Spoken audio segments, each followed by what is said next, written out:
السلام علیکم ورحمۃ اللہ وبرکاتہ۔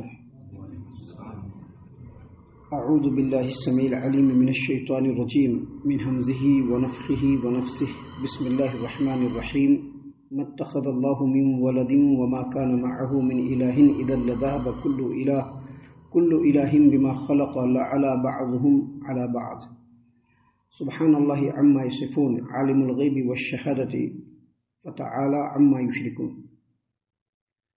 محترم سامعین اکرام، سورۃ المومنون سورہ نمبر سامعین اکرام، ان دو آیات میں اللہ تبارک و تعالیٰ نے اپنی توحید کو، وحدانیت کو، یہ توحید کا عقیدہ ہے کہ اللہ تبارک و تعالیٰ اپنی ذات میں، اپنی صفات میں، اپنے تمام معاملات میں، اپنے اختیارات میں بالکل تنہا ہے، یکتا ہے، واحد ہے، بے مثل ہے۔ ان باتوں کو دلیلوں کی روشنی میں واضح کیا گیا ہے، اور اللہ تبارک و تعالیٰ کے ساتھ جو دوسرے معبودوں کا عقیدہ، جو عقیدہ باطل ہے، جس کو شرک جیسے ظلم عظیم اور بدترین جرم سے تعبیر اللہ تبارک و تعالیٰ نے اسی قرآن کریم میں کیا ہے، اس شرک کے عقیدے کی اللہ تبارک و تعالیٰ نے دلائل کی روشنی میں تردید فرمائی ہے۔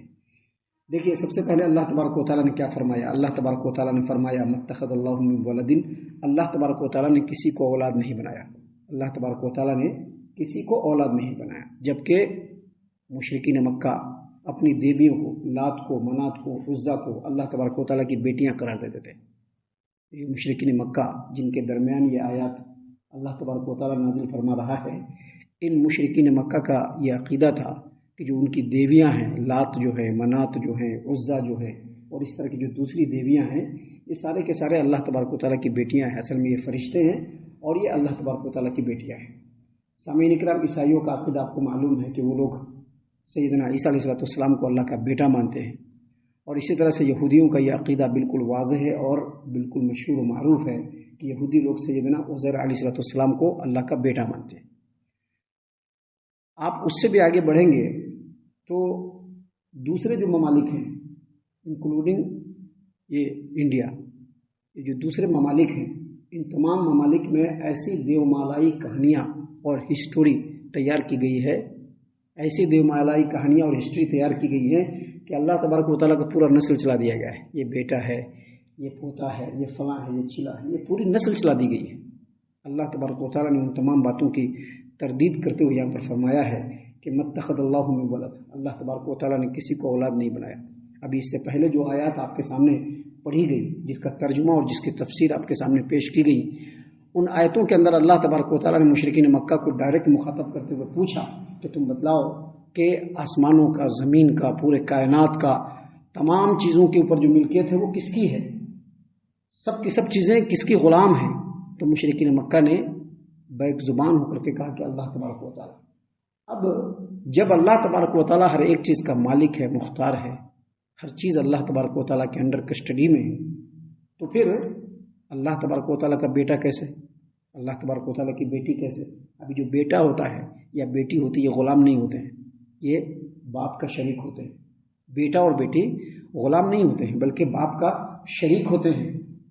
ابھی مشرکین مکہ نے جب اس بات کا اعتراف کیا کہ پورے کائنات کے اوپر اختیار صرف اللہ کا ہے، ہر چیز کا مالک اللہ ہے اور ہر چیز اللہ کی مملوک ہے، تو بیٹا بیٹی اللہ کے مملوک، بیٹا بیٹی کسی کا مملوک نہیں ہوتا ہے بلکہ بیٹا بیٹی اپنے ماں باپ کا شریک ہوتا ہے۔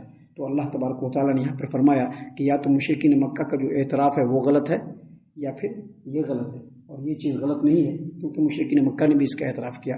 اللہ نے اسی بات کو کہا ما اتخذ اللہ من ولد، اللہ تبارک و تعالیٰ نے کسی کو اپنی اولاد نہیں بنایا، وما کان معه من الہ، اور اللہ تبارک و تعالیٰ کے ساتھ کوئی دوسرا معبود بھی نہیں ہے۔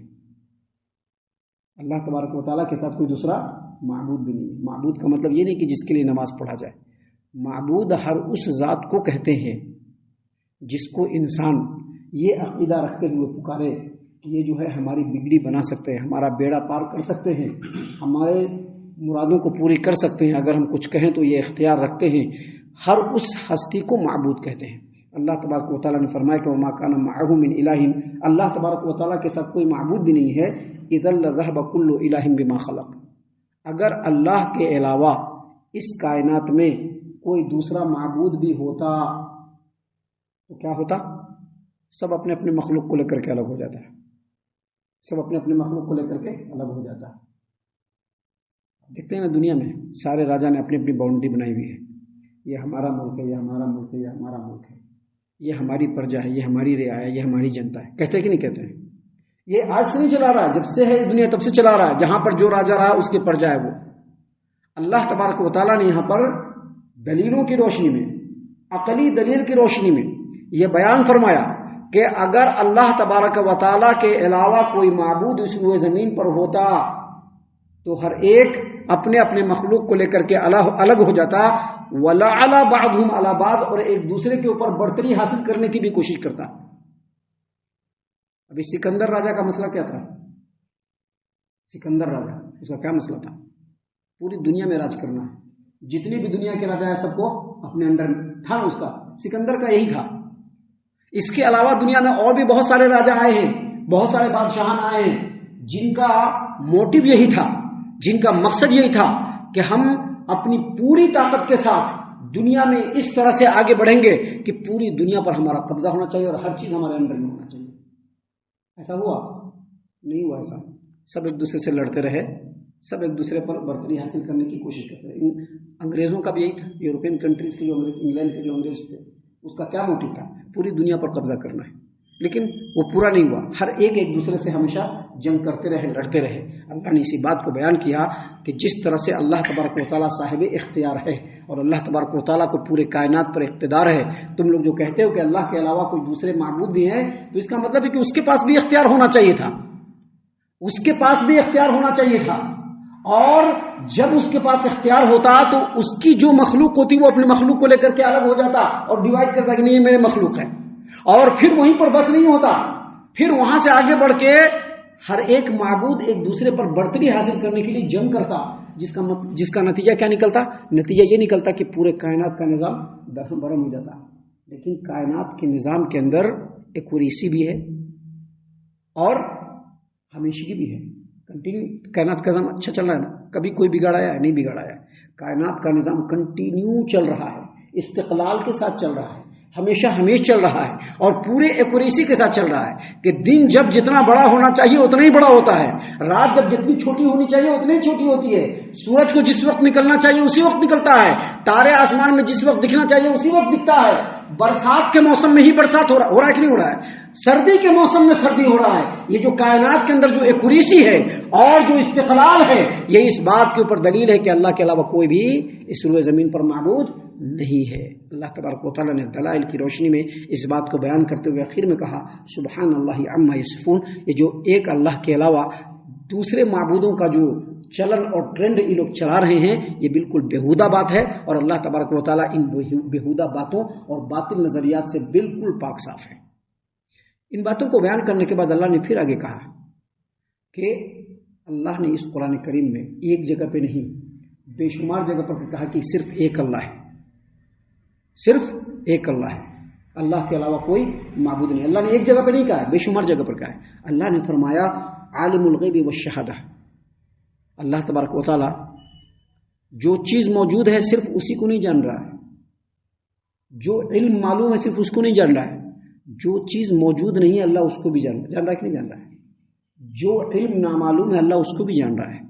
اگر اللہ کے علاوہ کوئی دوسرے معبود ہوتے تو اللہ تعالیٰ یہاں پر بیان کر دیتا تھا، لیکن اللہ نے قرآن میں ایک جگہ پہ نہیں بے شمار جگہ پر کہا کہ اللہ کے علاوہ کوئی معبود نہیں.